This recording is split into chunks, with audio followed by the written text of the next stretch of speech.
So this is the main entrance to the resort. And there we are. Store and restaurant, motel open every day.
This, a local newspaper, the Lake Berryessa News. In fact, they've even got their own newspaper editor, and it's that man.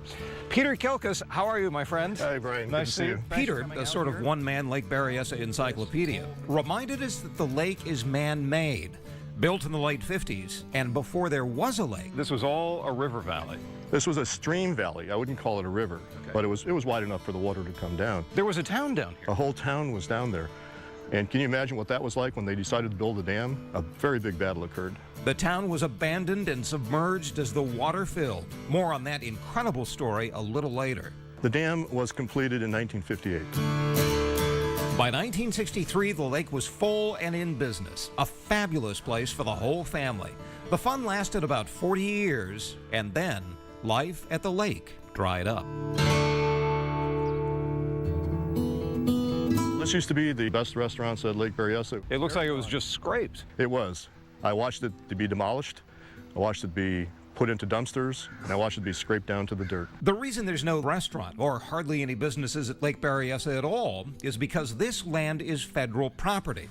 Just a couple of years ago, the original vendor contract started to expire, and the battle began. The Bureau of Reclamation on one side and the local mom and pop businesses on the other. Guess who won? The feds had business owners rebid on the land that they had been using. Whoever was here bid on their own resort, but the person who owned this resort lost the bid. So he expected to get paid for some of his property, but the government decided that wasn't the case, that they didn't want any of it, and they told everyone here to take it out and grind it to the ground. And as you've seen, it's all ground to the ground.